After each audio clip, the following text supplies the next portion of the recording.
Hey, what's going on, everybody? My name is Tyler. And I'm Luke. And we're here with the third episode of Holy Heck, I Really Like Love Live, where we're going to be looking in depth at the entire Love Live discography from the beginning to now. Last time, we went over Aqua's first single, so that would be Kimi no Kokoro, Step 0 to 1, and Aqua's Heroes. And today, we are entering our first subunit block, so next three episodes are all going to be... I know, yeah, me too. I've been waiting for this since the start. So the next three episodes are going to be, they're all going to be subunits, so... Today we're starting out with Printemps and CYaRon. And a quick note on pronunciation, thanks to you guys, we now know that it's not Printemps, but Printemps, so thanks for that. And with CYaRon or CYaRon, we kind of, were under the impression that it wasn't CYaRon, but you guys confirmed that it wasn't, so we'll go with CYaRon from now on. Yeah, we'll be better about our pronunciations, I promise. I know, it's going to be so hard for me to break the CYaRon habit, given that it's my favorite. Oh man, I'm not looking forward to that. Everything is changed. Imagine for you, it was actually pronounced like Lily White the whole time and not Lily White. My whole life's been a lie. Yeah. So let's talk about before we get into news. Last time we asked everybody what, in their opinion, they thought the most iconic Aqua song was, and we were really surprised to see that we got so many responses. So let's take a look at that real quick. Do you want to start us off, Luke? One of the comments? Yeah, we got a big comment from Picky here, talking about how a song is not just partly iconic because of the live performances, but that's what makes it iconic, and talking in depth more about how Snow Halation, the fans wanted it to be the most iconic song, so it became the most iconic song. Okay. They also go into talking about how Mirai Ticket really had a chance to be that most iconic song with the color change at the end, but didn't end with up the happening. blue glow sticks. Yeah, with the blue glow sticks like in the anime. It didn't end up happening at the first live. If it had, I don't think there would be like a question of what the most iconic song is. Obviously, when we're talking about like the most iconic Aqua song, we're kind of jumping the gun here because they've only been around. Yeah, for 2 years. I feel like it's still way too early, but I think it's a good thing to maybe speculate on. I think maybe see if we're the right. discussion is a good discussion to have, and then kind of look at what's changed in 2 or 3 years. Yeah, we're gonna be looking at this. We're gonna be looking at this from like the third group, going like, "Oh man, who would have guessed Waku Waku Week would have been Aqua's Snow Halation? Who would have guessed?" So yeah, great comment there. Yeah, Kiki, thanks so much. We also had a lot of comments from a bunch of different people talking about the Rokako incident at Aqua's first live. Yeah. So we actually got one from Kitty Candy 20 from my Reddit post. And they actually went into detail about how they thought, they said they might be blinded by how good the PV was, but they thought that Aquarium was a good pick. Yeah, and I think Aquarium's a super solid pick. I didn't pick Aquarium, but Aquarium is a good pick. That was one of the songs where, like, when you think about it, Aquarium comes to mind. Now they went in to say that they think it might not be representative of Aqua's as a whole, but I disagree. I think it's actually very representative of Aqua's with the whole kind of sunshine and water kind of motif we have going on. I like it a lot. Maybe not the most iconic, but I think it's one of the songs I think that describes them very well.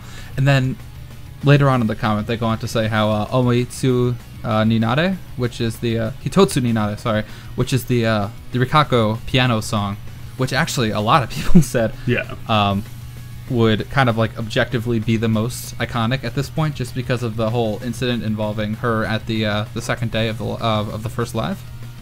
Yeah. So that's how I kind of feel about that one. Like, I don't know if that makes the song necessarily iconic, but I definitely feel like that's the most iconic moment by far for Aqua's at this point. In terms of like a live, yeah, for sure. Yeah, going into the first live, like I was kind of curious about like what kind of emotions we would see from them all. And I wasn't disappointed in that. And that moment really just like showed how close they are together, how close their bond is, how much they really all care for each other. It was really good. Obviously not good in the moment, right? It's kind of almost tragic. Yeah, it's kind of not good that it's an iconic song. It's like kind of a not good that it's iconic, that it's an iconic moment, but it is for now the most iconic Aqua's moment. I don't even think there's like a second place. More infamous than famous, right? Yeah, I guess you would say that, yeah. So now we got something from Blazing Blitz V2, And they say for a song to truly be iconic, it needs to be something that only Aquas could have done. Okay, that's cool. From your choices, I'd pick Kimi no Kokoro. Okay. In my opinion, I would most likely pick Mirai Ticket, mostly because it represents Aquas as a group, and I personally think that it's a very powerful song, especially when performed live. Yeah, no, I agree. I just wish everybody got the whole blue glow stick thing down. If that ends up happening more, like obviously at the first live, at the first Muse live, not everybody. There's only a small clump of fans that broke out the orange glow sticks for the end. Yeah. He goes on to say that he's pretty sure that Snow Halation's success wasn't instantaneous. Yeah, exactly. And if this becomes a tradition, then Mirai Ticket has a really good shot at getting that most iconic, point. Yep. Like, I don't know if you're reading the comment, but that's exactly what he said. Yeah. Yeah. Okay, so yeah, I don't. We did get a lot of comments, so we're really sorry if we didn't get to yours. But that was kind of like the main, the big three that we wanted to talk about, the kind of like polarizing ones. Yeah. So let's not waste too much time here and go over to the news real quick. We don't have a lot to talk about this week, but we do have a lot to talk about in terms of the songs. We got 4 songs on deck today. So real quick for the news, Luke, today is very important day. Today, very, very, very important day. Mimorine's birthday. I love Mimorine, dude. Happy birthday, Mimo. She is my favorite Seiyu by far. She's just such a dork, and I love her to death. She plays. That's Umi's voice. If anyone's Umi's voice actress, Umi's Seiyu, and Umi has in my opinion, Umi has the best singing voice in all of Love Live. It's just beautiful, like really rich alto. She has a really gorgeous soprano as well. And Mimorine is the only Seiyu that I also have a bunch of their songs. A bunch of their own like solo. Their own solo songs. Yeah. Right. Yeah. So I love Mimorine.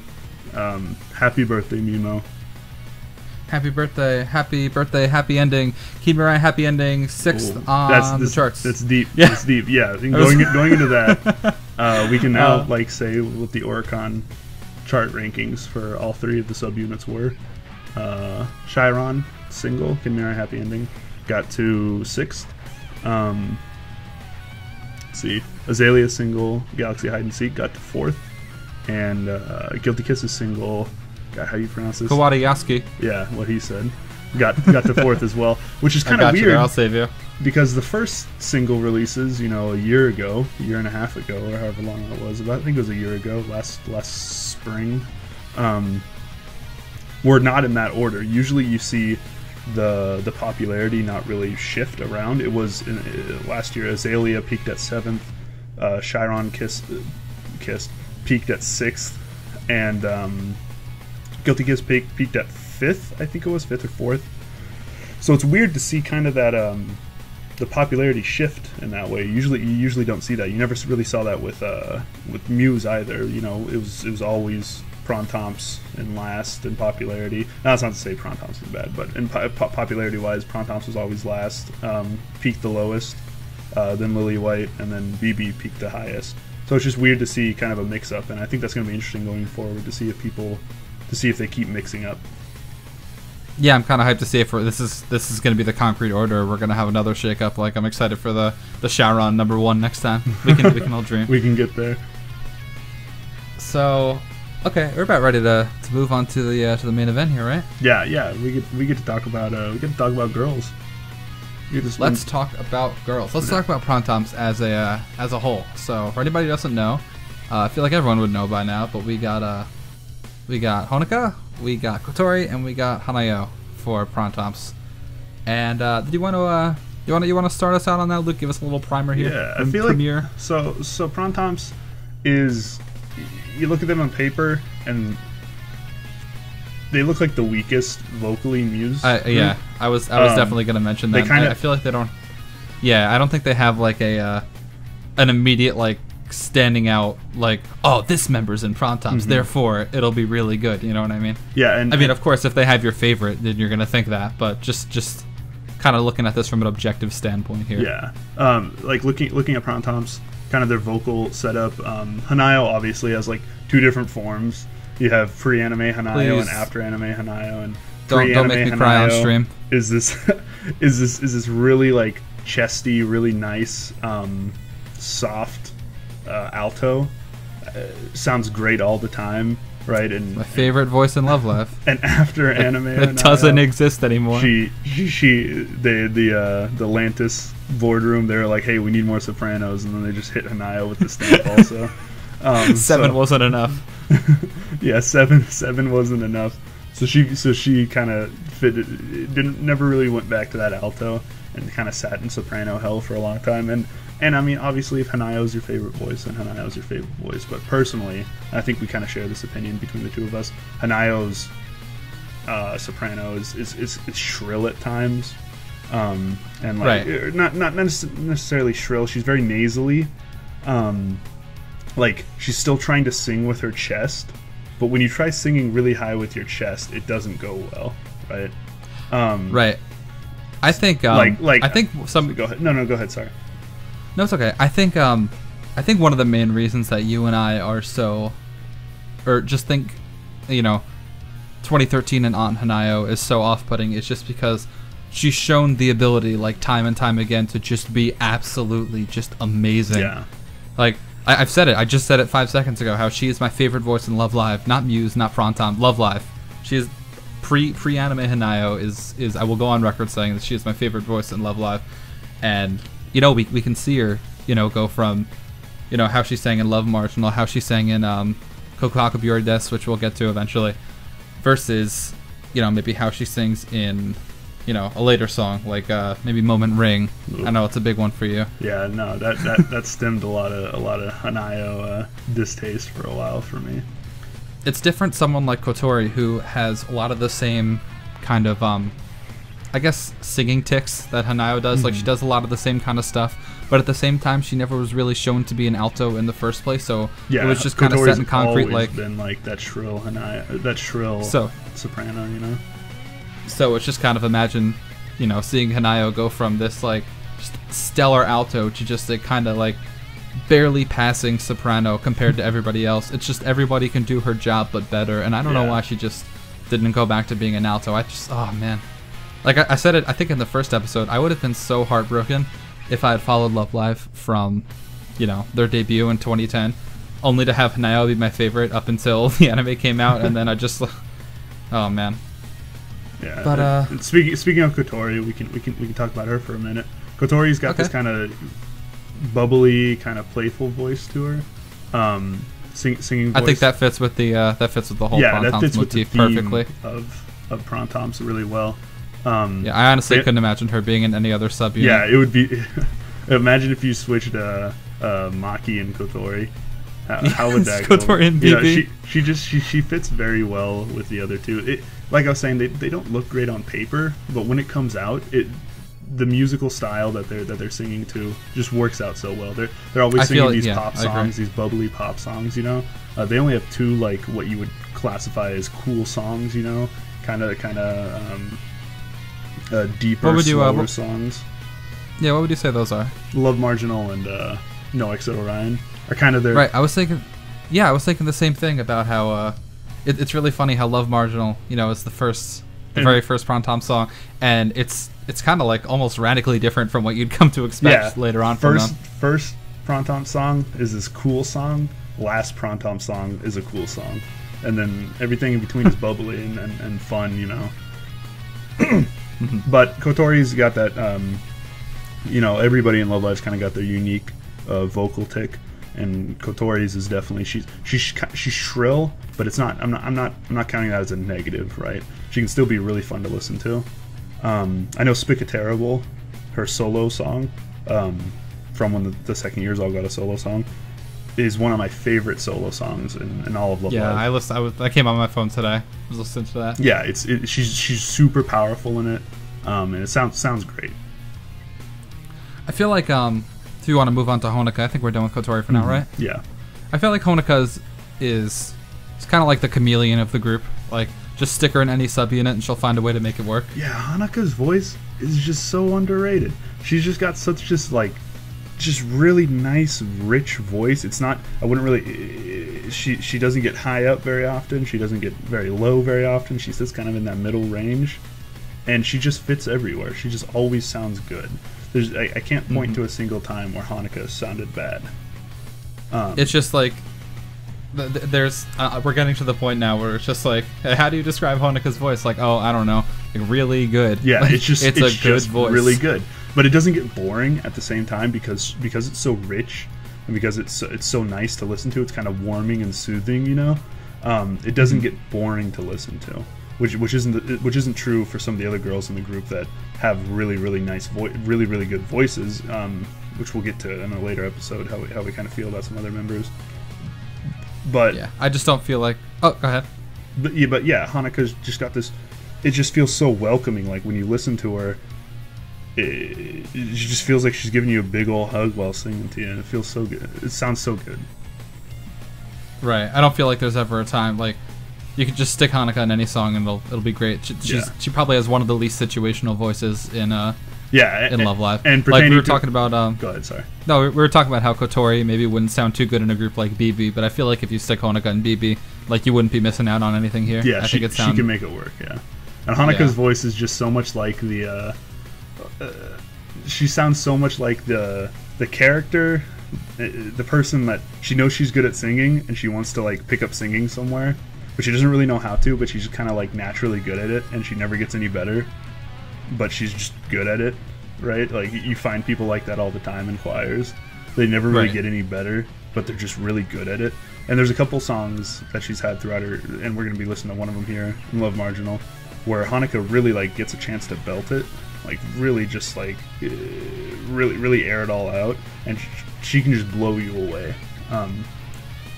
Really good voice. So speaking of Love Marginal, are you ready to dive in? Yeah. Oh yeah. All right, cool. Let's roll Love Marginal.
It's so weird listening to Love Marginal and thinking back in 2011, everybody must have been sitting there like, wow, this is what Printemps is going to be for the rest of their run.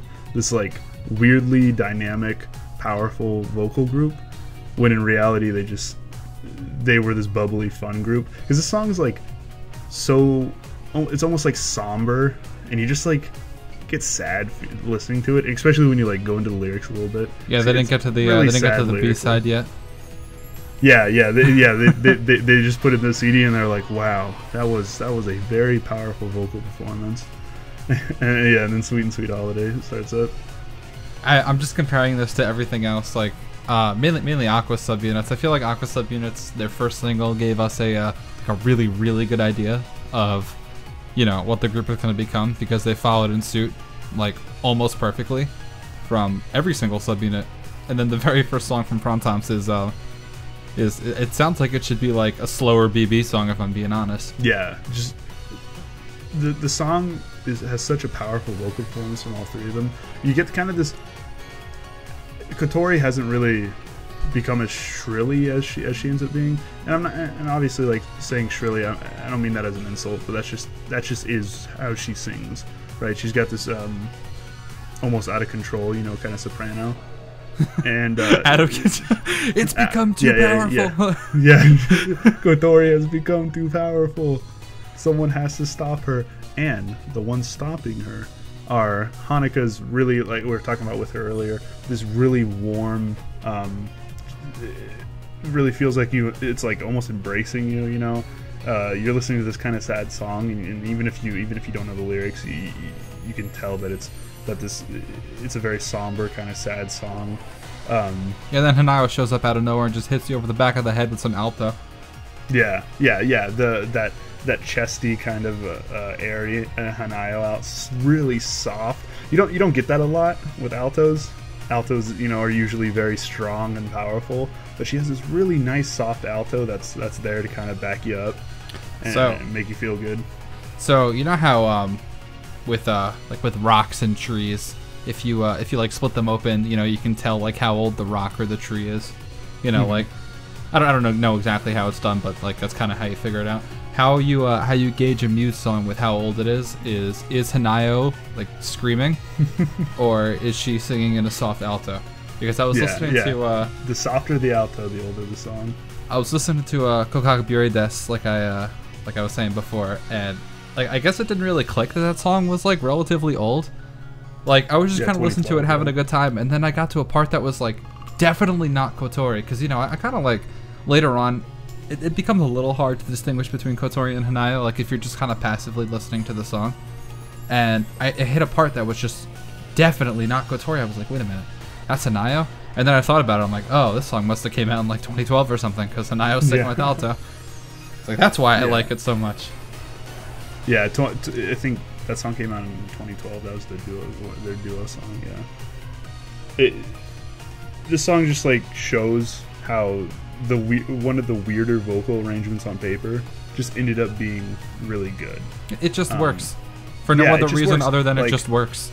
No other group has a more perfect kind of vocal, not vocal, but musical styling. No other subunit really has like as perfect a musical styling for them as Printemps. I think the only other one that can get close, and arguably is the same musical styling and like weird mishmash of voices that just works, is CYaRon, which we will be getting to later. we will get there. Yeah. They are on the list for today. All right, but as for the rest of the song, I also gotta say the solo mixes on this song are really good. The Hanayo and there's solo mixes to this song, and I haven't listened to the Hanayo version yet. Yeah, they're really good. Can we like stop recording and like come? I'm just kidding. This is the song that like all Hanayo fans, if you say anything bad about her voice, they'll always say, "But what about Love Marginal?" It's like, yeah, it's pretty good. Yeah, you got me there. Yeah, I think it's definitely worth listening to, but not so much as I want to understand what Printemps is like. Let's pop in Love Marginal. Like, yeah, definitely great song, but doesn't really point you to what Printemps is like. So throughout the rest of their career, who knows? Maybe they flipped a coin after this one, and they were like, what will they be like? Heads Love Marginal, tails sweet. Bubbly and cute, like sweet holiday. So, speaking of bubbly and cute, and the B side, let's move on to some textbook Printemps, right? Yeah. Oh yeah. This is pretty textbook. Does it get more Printemps than this next song? Pua Pua Oi. I feel like that's the most Printemps song. That's my favorite Printemps song. This is second or third. This is right up there. Yeah. If only the song had like a little like boingy spring. Yeah. If only we had some spring sound effects straight out of 1960s Looney Tunes. Then we would get there. Then we would definitely get there. All right, fun. Are you ready to move on to Sweet and Sweet Holiday? Yep. All right. I know happy holiday, happy holiday. いつもの場所にて集まれ。I so happy holiday, happy holiday. 話して今日は何でも happy time. 噂のチョコレート。美味しいならんでみたよ。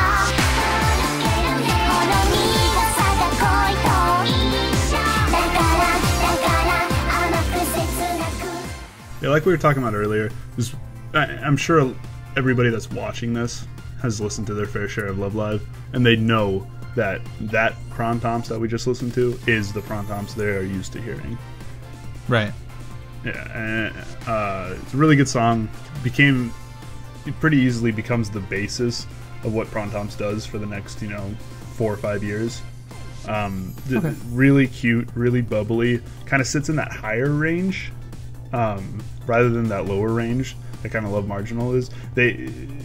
I think Printemps spends pretty easily the most of their time in a higher range compared to everybody else, compared to the two other subunits. So, for those who don't know, Luke and I personally, which I guess would be a lot of people if you're listening to this, we are both really large. I'm 6 foot. Luke, are you like 6'4"? Yeah, I'm or like something? 6'3", 6'4", yeah. And we both have manual labor jobs. I'm a construction worker, and Luke, you work at a lumber mill, right? Yep. And there's just a whole section of Love Live songs that are just completely off limits to us in terms of singing. Yeah, and this is definitely one of them. I was a bass 2, and when I the 2 times I got to Allstate in choir in Alaska, I was a bass 2, which is the lowest range bass. So yeah, these songs are. When I was talking earlier about Hanayo and talking about chest voice versus head voice and how she sings in her chest voice when she goes high, I was like infamous for singing in my chest voice when I went high and just getting in massive amounts of trouble for it, because like my head voice, I just didn't get it. I just didn't get how to sing high. I get it now, but it's about 4 years too late. The dream is dead. Yeah, the dream is dead. So I think it's really worth mentioning how similar to Guilty Kiss with their first single, we had Strawberry Trapper, which is like this hard rock, like bordering on metal song. I guess Kowarayasuki is more metal than the Strawberry Trapper, and we also have Guilty Night, Guilty Kiss as their first 2 singles, which are both very, very like different songs. Yeah, hugely different. We were kind of wondering, what direction they can go from there. And of course, the next one to come out, Guilty Eyes Fever, that definitely leans more towards the EDM side. But then, Kowarayasuki came out, and we saw, the metal for Guilty Kiss again. And I gotta wonder what people were feeling around this time when these 2 songs came out. Like, are they going to be like the deep, like ballad kind of, deeper songs versus a bubbly, happy pop song like Sweet and Sweet Holiday? Yeah. I know that we were sitting around with like bated breath in anticipation for the new Guilty Kiss song, because we both really love Strawberry Trapper, and I like Guilty Night, Guilty Kiss, and I love Guilty Eyes Fever, but I still do like that rock side of Guilty Kiss me more. too. And I prefer it more. Yeah, for sure. Prefer it more. They're both great, but prefer it more. And I was just wondering, like, back in 2011, I could say for sure I would like the Love Marginal side more than the Sweet and Sweet Holiday side. And I know I would have been gravely disappointed for the next 4 years until No Exit Orion came out, which is one of my favorite songs ever. Right, it's in like my top 15 favorite songs ever. I love that song. But I would have been pretty disappointed personally. Another thing I wanted to talk about with this song, for Love Marginal, we didn't really talk about lyrics as much as we wanted to. And I feel like, again, both of these songs are really polarizing when it comes to lyrics, because we have Sweet Sweet Holiday about a sweet, sweet holiday. There's a bunch of lines about chocolate and just enjoying yourself. Yeah, Kotori just talks about macaroons, which she does weirdly for the rest of Love Live. There's like 6 or 7 moments off the top of my head where like she says macaroon. Like, okay. That's just Should we talk about how canonically Honeka's favorite food are strawberries? When have you ever seen Honeka eating a strawberry? That's deep right there. Yeah, no, you're right. When have you ever seen Rico eating an egg sandwich? Think about that. Well, Rico's favorite food isn't... Whatever, it doesn't... Anyway. Yeah, no, and then Love Marginal sitting here about being in love with your best friend and not being able to tell him, like, this just really like deep theme, and then you go to Sweet and Sweet Holiday. I was happy holiday. It's like, just kind of the exact opposite of very very opposite. Maybe like story wise they confess and it all worked out, right? Let's go. Yeah, then they're going on their Sweet Sweet Holiday. That's the Sweet Holiday. That's the deepest lore. That's the headcanon. Yeah, right that's there. The headcanon. I like that one. I wonder if we can string stories together for all the subunits. That would be cool. They come. Make a D&D campaign like off the subunits.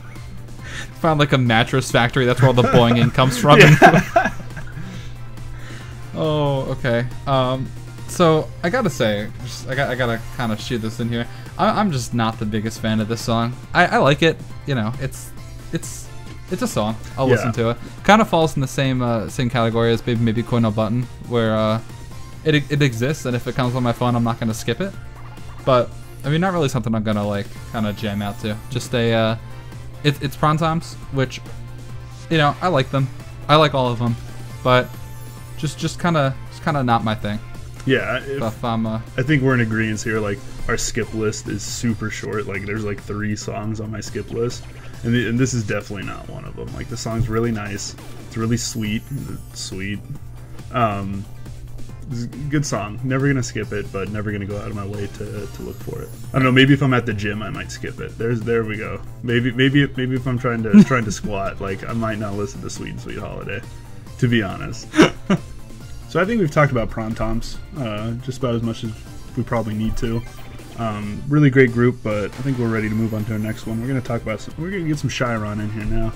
The first date-wise, the first Aqua's subunit to come out, to have their single released.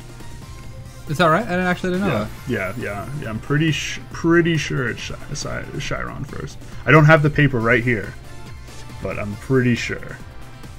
Okay. Oh man, if I'm wrong, we're done. We're done. Yeah, we'll have to delete the YouTube channel in shame. So, the reason they're together with you know, Printemps, aside from being like kind of like the main character subunit, right? Because we have it's kind of the same. I'm pretty sure I know Printemps was the first one to come out also, and I'm pretty sure they both came out at the same time. I think they're very similar in the sense where they you know, well, they have Yo, who, I mean, I personally like a whole lot, but a lot of the vocal powerhouses are kind of elsewhere in Aqua's as opposed to CYaRon. Just like on paper, how Printemps doesn't look like they'll be good vocally. On paper, this group doesn't look like they'll be good vocally. You have like Yo, who's this super powerful soprano. You have Chica, who isn't quite as warm as Hanukkah, but kind of sings in the same way, kind of sings in the same range. Doesn't really ever go super, super high, doesn't ever really go low. But is smooth, is nice. She's kind of got this like weird accent that she sings with. And then you got Ruby, who has a very sweet voice, but is far from like a vocal powerhouse. Right. So like on paper, it just looks kind of weird. Right. But when it comes together, it's really good. Yeah, when it comes together, it leads to my personal favorite subunit out of all 6. So that's a thing. I feel like I know this might be a little bit not necessarily controversial, but I know a lot of people aren't going to agree with it because I know a lot of people are big time Printemps fans. I feel like just for me personally, kind of CYaRon is just everything I like about Printemps, just done better, in my opinion.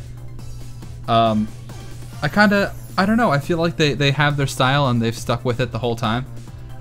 They do have like their deeper ballad songs like Yozora and Nandemo as opposed to Genki Zenkai Day Day Day, which is about, you know, how you were mean to your friend and, you know, all you're thinking about is how to apologize and how to make up with them, versus Genki Zenkai Day Day Day, which is like, we're gonna have a really good day, everybody, hey, we're gonna have a really good day, you know. Yeah. So I feel like they do cute and bubbly, just as well as Printemps do, and they do, you know, and they still have their deeper, more somber songs. So I think what separates the two, the biggest thing that separates the two, is they have the big star, right? I think Yo is arguably the biggest star in Aqua. She's just able to come in and steal the show at any moment.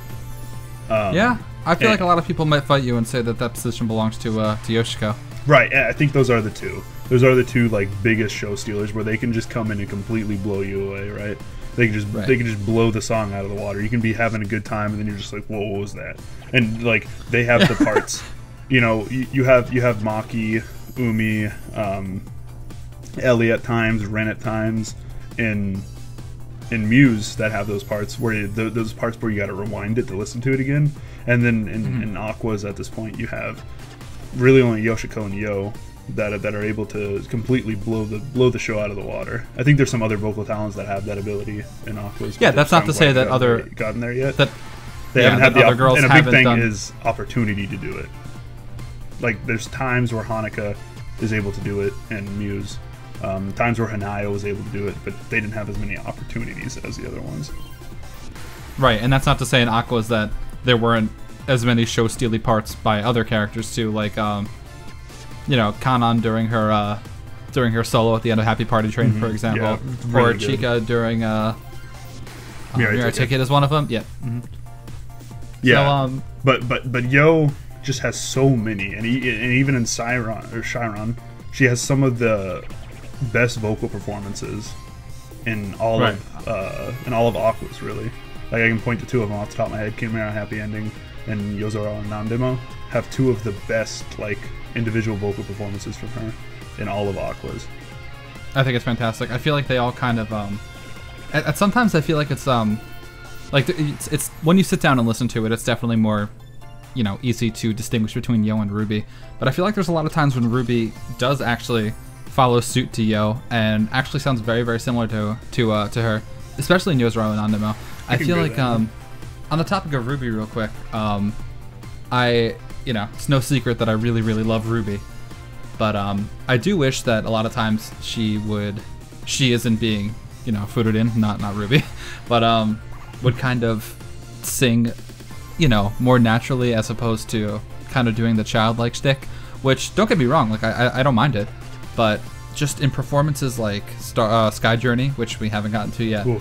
and Yozora Nandemo, one that we're going to get to very, very shortly, she's just shown that she has the ability to just sound absolutely stellar, just absolutely amazing, but a lot of things like in Genki Zenkai Day to Day, where we're going to get to that, where there's almost like a borderline controversy with the way Ruby sang her intro to the second verse that we're definitely going to talk about.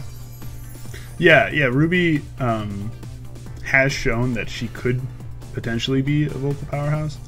Like in Sky Journey, her voice is magnificent in Sky Journey. Like she starts the song out and it's really gorgeous. And like I remember when we first sat down and listened to the song together, I was like, wow, like she blew me away with how good that was. But definitely in CYaRon, she kind of takes that role of almost that little kid voice. She's following along suit of kind of like the idea of that they're this really bubbly, energetic group. And I think that's good. I think it fits what the songs need, and really all three of them follow that really well. And going into Chica now, Chica kind of plays that role really well. Also, really high energy, just all the time. She's just the burning ball of energy. Like, please calm down. Like, yeah, you're gonna hurt yourself. Please have an orange, have a pecan, calm down. Just take a chill laxative. Chica vocally, like we were talking about, kind of sits in that middle range, never going super high, never going super low. But she has a very smooth, nice voice. Like we were talking about Hanukkah earlier, how she has the most. If she was like in a high school superlative, hers was most likely to go into a school idol group, and Chica is like that. Just I almost would say less, right? I don't think her voice. Yeah, I don't think she. I don't get me wrong. I really like her voice. I don't think it's as. I don't want to say as good as Honoka's, but I do think it's a little less good than Honoka's. It's a little less like if unpracticed. You just hear, that exactly. It's a little less if you hear it on the street, you'll immediately say, wow, that's a good voice. If you hear it on the street, it may take you half a second more to say, wow, that's a good voice. But she has, unlike Honoka, who really, she just sounds great. She doesn't really have any weird things to her voice. Chica has that weird little accent to her voice. She has like a little weird twang going on. Yeah. And it's almost like the equivalent of a southern accent. It's probably an accent of where Anju's grown up at, her Seiyu. She probably carries that accent. If you've listened to some of her singles, some of her like solo songs, she definitely has that same accent. she more than anybody just carried her natural singing voice over to Chika, and it's probably just an accent that she's picked up throughout her life, and it sounds really good. It sounds really cool. Right, like you don't listen to either Honoka or Chika and like have any doubts like, wow, why did this character get casted to be the main character? You know what I mean? Like it's just inherently obvious, like, wow, this character's really good and they totally deserve it. You know? Definitely. Yeah. Okay, so without any further ado, are you ready to hop into Genki Zenkai Day Day Day? Oh yes. All right.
'It's impossible to listen to this song and not just think like, you know, super high energy, super, you know, kind of like a go-getter kind of attitude. Like, I'd almost classify this genre as like main character music if I'm being completely, you know what I mean? Yeah, no, I see what you're saying.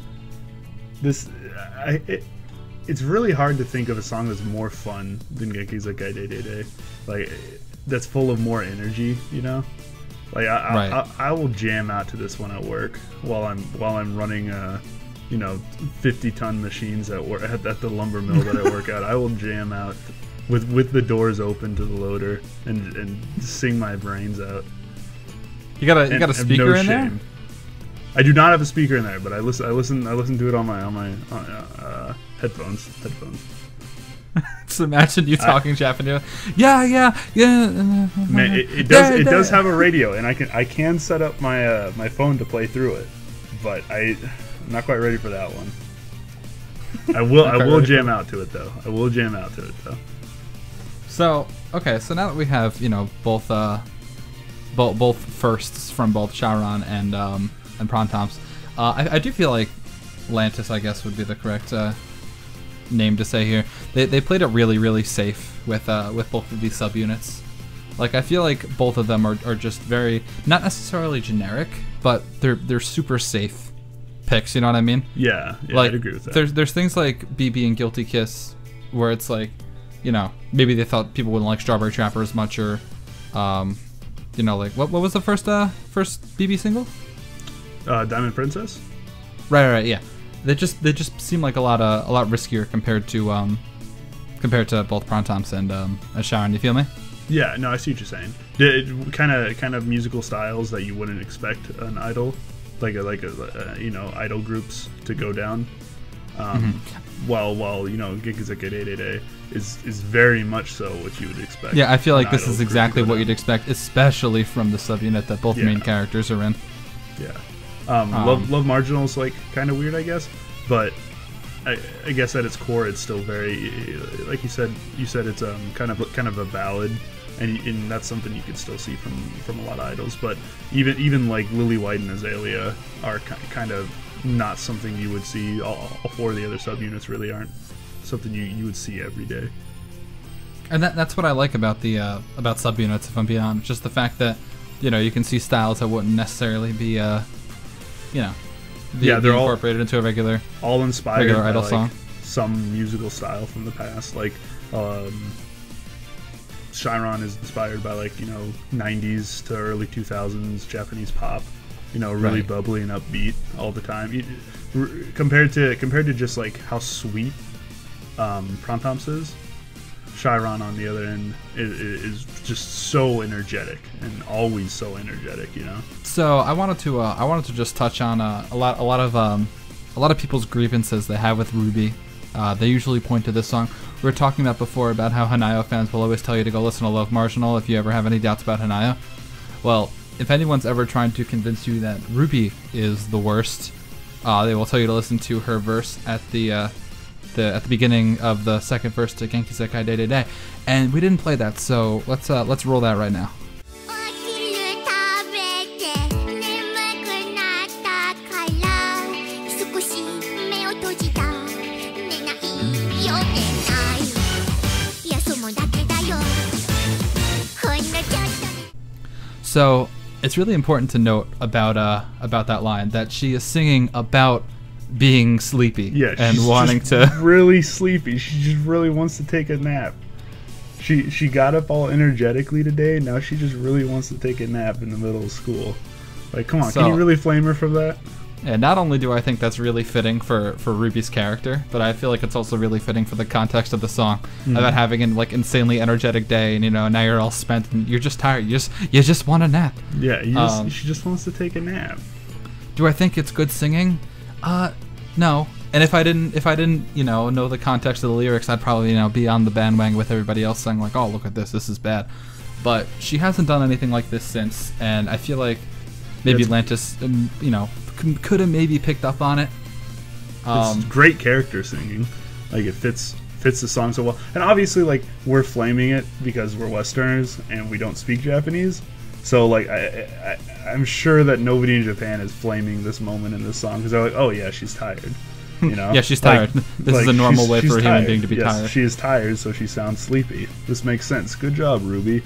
While we're over here like, we don't understand what she's saying. We got to know what the lyrics are for us to not be mad about it. Greeble, greeble, greeble. Right? Like, it's just kind of ridiculous. The whole first like energetic part of Genki Zenkai Day Day Day is about how you want to like murder your family or something, and we're like over here like, what a good song. This is so yeah. Japan is like, how is this on the radio? I'm like, what? Yeah. How did this idol group get made? But Really? I feel like If you haven't seen the song live, like this song, it can be kind of hard to find, obviously, because they're not on Blu-ray yet. But wow, this song live was quite the treat.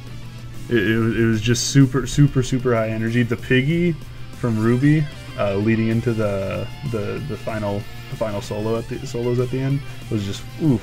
It was real good live. I think the CYaRon outfits are probably my favorite. I'm having a hard time. The bass outfits, yeah. I'm having a hard time, you know, determining whether or not I like CYaRon's or Azalea's more. Or even Guilty Kisses, I don't know, but I mean CYaRon and CYaRon, and they just resonate with me. I gotta go with my goons. Yeah, you gotta go with the goons on this one. I feel that. I feel like you know, with Sweet and Sweet Holiday, this is definitely the more CYaRon song than the other one. You know that we're about to listen to, which is Yozora Nandemo, which I personally think is, I don't want to say better because you know different strokes for different blokes, but I like Yozora Nandemo about 10 times more than I like Genki Zenkai Day Day Day. That is a perfect 10 for me, and my second favorite Love Live song ever. Not Aqua's Love Live. Yeah. Yeah. It's a pretty good one. Did you have any closing thoughts for Genki Zenkai? The song is fun. The song is Genki. The song, yeah, it's a good song. Really good high. I would do squats to this song, 100%. We were talking about songs I wouldn't do squats to. I would put up 500 on the bar and do some squats to this one. Yeah, CYaRon, give me strength. Yeah. Okay, so let's listen to Yozora Nandemo right now. なんだか眠れない今夜は眠れない思いがずっと騒いでるって夜空は何でも知ってるみたい「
I can't think of a really suitable way to lead into this other than by just saying, like, wow, I really like this song a lot. Like, I am in love with this song. It is really good. This song made me prefer CYaRon over every other subunit in Love Live. I like this song a whole lot. Everybody is really good in this song. This song is perfect. It's a 10 out of 10, and I don't have any bad things to say about it. No, I really, though. I thought about it. I actually don't have any bad things to say about this song. I can't think of a way that I would improve this song if given the opportunity. Yeah, and that really, for me, is what defines like your favorite song. Can you find a way to improve it? And if you can't, then yeah, it's probably your favorite song, or one of your favorites. Mm-hmm. The only thing I can think of that surpasses this for me is Mijuku Dreamer. But I feel like there's songs that you maybe listen to in a like in different moods. Like either or it could be your favorite depending on what kind of mood you're in. Whether you're having like a bad day or a Genki Zenkai really bad day, or you know maybe you just want to jam, you just want to have a good time, and you listen to Mijuku Dreamer. On more than one occasion, I've been like seeing red. Angry. I've just been like seething in my chair, and I put on this song like max volume, and like my first playthrough, and I'm still listening like, oh, I'm so mad, and then by like the second playthrough, I'm like, okay, calming down. I'm over it. Yeah. Yeah, Luke has actually suggested it to me. He mentioned it as a joke once. I told him how mad I was one day about, you know, something that happened, and he's like, "Yeah, just throw on Yozora and Nandemo and just blast it." I'm like, "All right." Yeah, you're gonna need about 10 or 15 Yozora and Nandemos after that. We treat it's it like a prescription. You gotta write it out. Yeah, I was thought we treat it like a confession at a church. It's like, yeah, whatever. Just go listen to Yozora and Nandemo 7 times. You'll be fine. Yeah. All your sins will be atoned for. Yeah, really well composed song. Sorry, go ahead. No, it's okay. I feel like everybody they just sing the best that they can possibly sing in this song. I feel like Yo's performance is just magnificent. Ruby is not singing like a 5-year-old, and that's a W in my book. Chika, she has her accent going on, and you can still definitely tell it's Chika when she's singing, but it's still it just fits so well with everything. Like she sings a lot softer. It's a lot less hard, if that makes sense. I know what you're talking about. A lot less shrill, kind of. Yeah, if you play Genki Zenkai and then you play this right after, like Chika's voice just does a 180. Not to say that either or is bad or good. It's just, well, actually, I'm saying that both are good, but but that's besides the point. I feel like this song compositionally, just the instrumentation is absolutely amazing. If I've listened to the song more than once, just the instrumental, just to hear, you know, like the subtle little, not bells, but more like kind of bells, and how the song starts out, and it kind of sounds like you're outside, like, you know, by like a creek or a little river, you know. Mm-hmm. And there's like it kind of sounds like cicadas or like grasshoppers are in the background or something. Yeah, you got like a little like xylophone intro coming in. Not really. I don't know if it's xylophone or any other kind of percussion, but it's this song. I know I'm gushing at this point, and I'm sure there's someone out there that doesn't like the song. They're like, yeah, but what about this part where the song is bad? And I'm trying my hardest right now to think of a part that I don't like in the song, or that maybe could be a little bit better, but I cannot do it. I'm in love with this song. I'm in love with every girl's performance in the song. This is the song that cemented my love for CYaRon and gave me hope for the future, that like, I hope every song's as good as this one. And yeah, I know this isn't this is the love marginal of CYaRon, where it's like very, very, very different from what they usually do, but at the same time, like, I'm just praying for more. Yeah, I hope we get more songs like this. That being said, though, it's not like I like with Printemps. I really, really like the love marginal style and the whole bubblegum cutesy style of Sweet and Sweet Holiday. Doesn't exactly like resonate with me too well. Like, I like it, but it's not, you know, something I'd go out of my way to like really like. I hope they release more bubblegum songs, you know what I mean? But with CYaRon, I really like kind of both styles that they do. I think the easiest way to see this is with Guilty Kiss and the rock versus EDM, like the two very, very distinct styles. I like the two distinct styles between CYaRon's bubbly Genki Zenkai Day to Day versus their somber, nice Yozora and Nandemo, and I'm really hoping we get a energy versus calming and nice and sweet. Yeah, I really hope we get another calm, nice, sweet CYaRon song soon.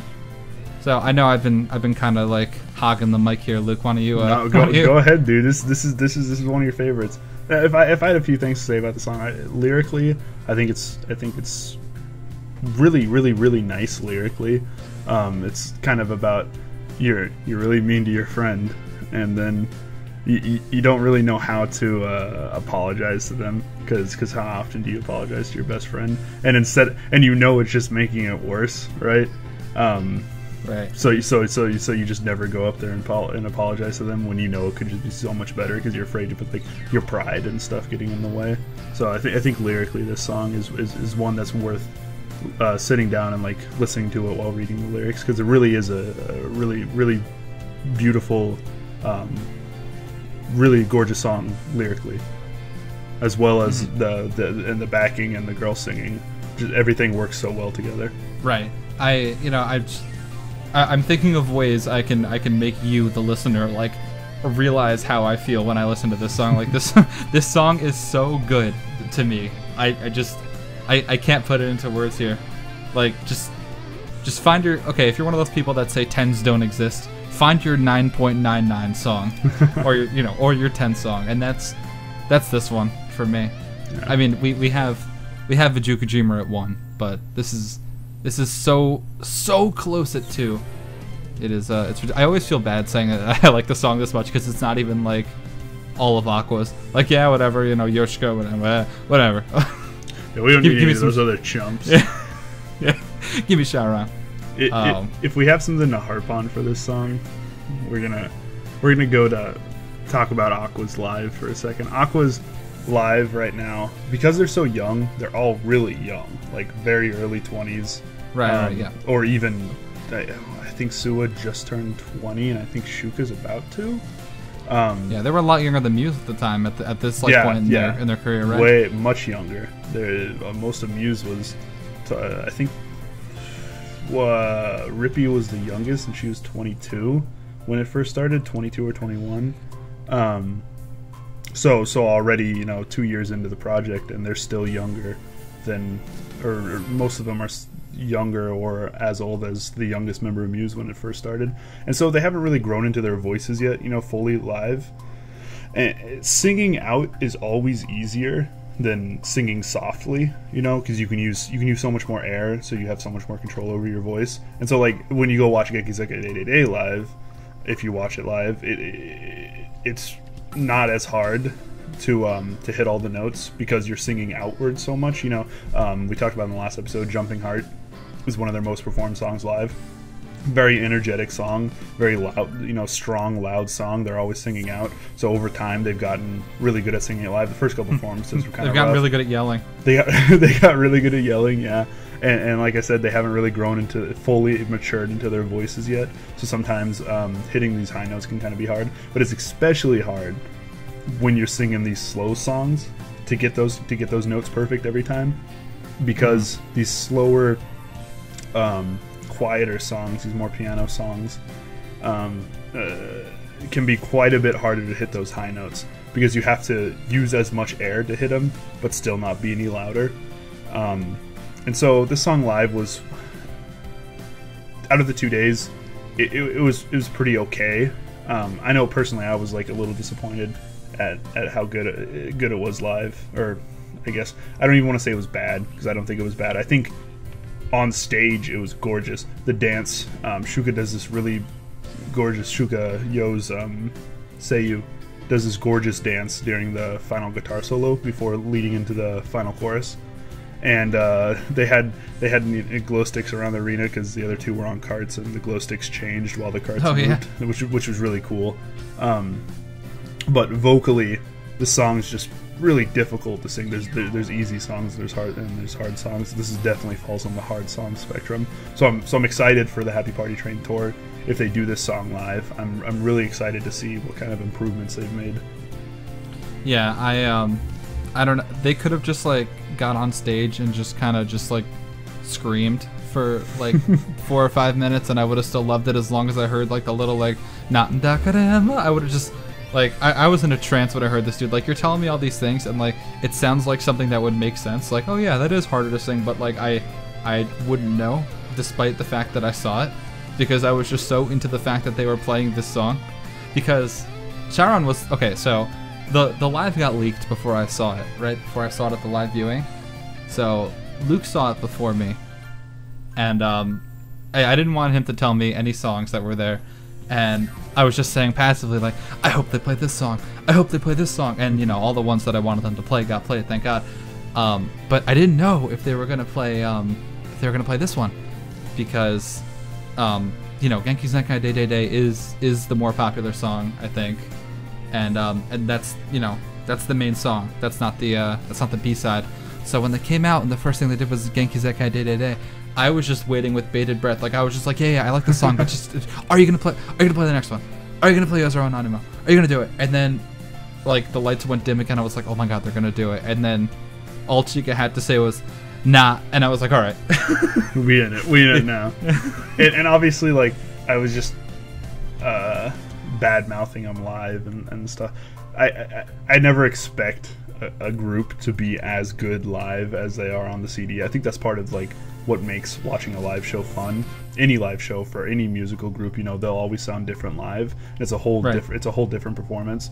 But this song is hard to sing, and I think personally, I felt all of Aqua's at the first live was further ahead than I thought they were going to be at that point. Okay, sorry to interrupt your meaningful thought where you're...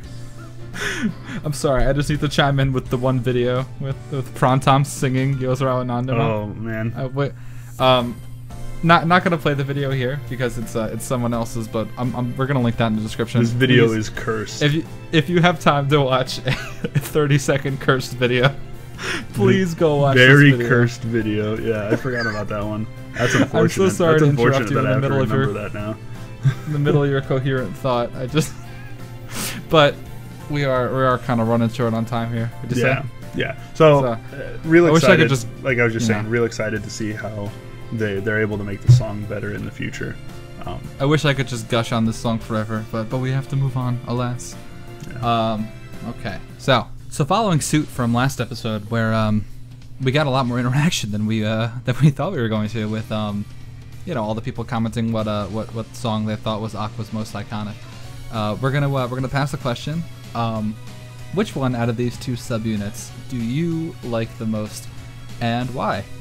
So you know, we got Printemps versus CYaRon here, and maybe a little talk about which girls you like more. Maybe if there's any individual, which ones you like the most. Yeah, if there's any individual performances, and this doesn't have to be just about the beginning two singles that we talked about today. Feel free to, you know, talk about anything from either discography that you want. So Luke, what do you say to this? Personal, between the two of them, it's pretty hard. There's a lot of Printemps songs I really like. The other day I kind of like compiled together my 10 favorite subunit songs. There's like 3 Printemps songs in there. But there's also 3 CYaRon songs in there. So Printemps has a much bigger discography at this point. Obviously, like they don't exist anymore. So they have the larger, you know, the 11-song discography, while CYaRon has the 5-song discography. Out of the two, it's still pretty up in the air. I think Printemps for me has higher highs, lower lows, which is for me how I just feel about Muse versus Aqua's in general. Muse has higher highs, lower lows, while CYaRon has some really, really good songs that I really like. Kinmirai Happy Ending, I love that song. It's like borderline 10 out of 10 for me. The 2 songs we talked about today, Genki Zenkai Day Day Day and Yozora and Nandemo, I think are really good. Really, really good songs.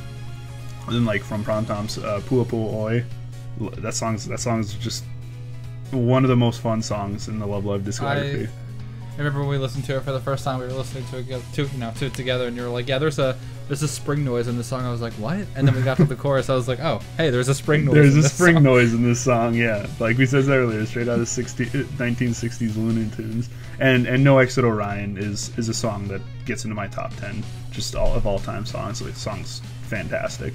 So I would probably say CYaRon at this point, just because of they have so many more songs to go, and I expect more songs to get into like my top 20 from them, more songs that I love. But if for some odd reason no more songs come out from them that I like, then I'd probably go with Printemps. For me, I mean, if you watch the episode up to this point, I shouldn't really have to say, but CYaRon, man, we go with Luke the and goons. I go with the goons. Luke and I have a tier list for our favorite Love Live girls, and coincidentally, all of CYaRon is an S tier for me, along with Nozomi. Hey Nozomi. Hey Nozomi, how's it going? So that's Ruby Yochika for me in that order, and I really like this group. There's so much I could go on about this group, but I would just sit here for all day talking about this. My two favorite songs are Yozora Nandemo, which is number 2 on my my top 10, and Kaigandori de Mataru yo, that barely gets in at number 10, and I like that song a lot, and I really can't wait to talk about it. I actually have an interesting story with that song, but we'll save it for it for when we actually talk about that song.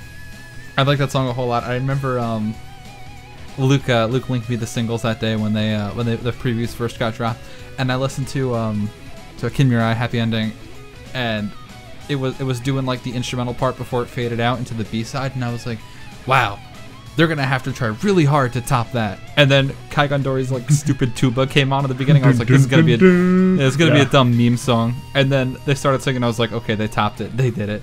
They've done it. Mission complete. Yeah, we have differing opinions for that one. Like, Luke definitely prefers it's escaping me. Kinmirai Happy Ending. Yeah, there we go. But and I'm more of a Kaigandori kind of guy. Both really good songs. Yeah, for sure, absolutely. Listen to both. Don't skip either. Yeah, it's just CYaRon for me. I like their we were talking about, again, for the 87th time this podcast, we were talking about how it's a common theme for them to have like two different styles. The somber versus the energetic, and I really like CYaRon's energetic a lot more than I do Printemps' sweet bubblegum, if that makes sense. Yeah, I just I feel that, because like it's cool. Like, I really like Love Marginal's kind of style, because it reminds me a lot of Yozora Nandemo with the deeper themes and the more serious kind of song. But it's kind of like you like that, but then what's the point if you don't necessarily resonate with the other genre? You know what I mean? Yeah. Where it's like I listen to Yozora Nandemo, and it's like, wow, this is great, and then I still go right to Genki Zenkai or Kaigandori. I'm like, wow, this is still great. This is still really good. Just like 9.7 out of 10 instead of 10 out of 10. You know what I mean? Yeah, I think finding that group that you really love their musical stylings, all of them, that's really important. So yeah, just let us down below. Let us know down below which group. Let us down below. Let us know down below. This is deep. We're getting deep. Let us down below. Let us know down below which group you like more and why, and we'll get around to reading a couple of the comments next week. Speaking of next week, is next week Lily White week? No, next week is BB and Guilty Kiss. There we go. Another week without Lily White. All right. We'll get there. We'll get to your gushing moment. So yeah, next week we'll be talking about BB and Guilty Kiss. So we'll be going over the first two BB singles, which are Diamond Princess no Yuta and Love Novels, and we'll be going over the first two Guilty Kiss singles, their songs, Strawberry Trapper and Guilty Night, Guilty Kiss. Yep, I have a lot to say about everything, especially Love Novels, but not in a gushing kind of way like I did today. I know how you feel about that song. Yeah. So if everything goes according to plan, we should actually have our first guest next time too, who wants to come and talk about. No, you're right. Yeah, we're gonna have a guest on next week. And we're gonna make that a thing every couple weeks. Try to get somebody on here. So real excited for that. Yeah, and if everything goes correctly, we'll introduce the guest at that time. If not, I don't want to mention his name and everything now to only have plans fall through. So we'll say the guest when he gets here and can record with us. Yep. So, but other than that, I think we're about done for today. Is that right, Luke? Yeah, I think we got a lot of stuff talked about today. All right. If you ever want to hear me ever want to hear me talk about Yozora and Nandemo more, just message me, and I will write you a 40-paragraph essay about why I like this song. I'm gonna hold you. Don't hold me to that. I'm gonna hold you to that. Oh. I might. Whatever. Yeah. Okay, so thanks for listening, guys. Really appreciate it. We'll see you next week. Have a good one, guys. Thanks so much. 待ってたよ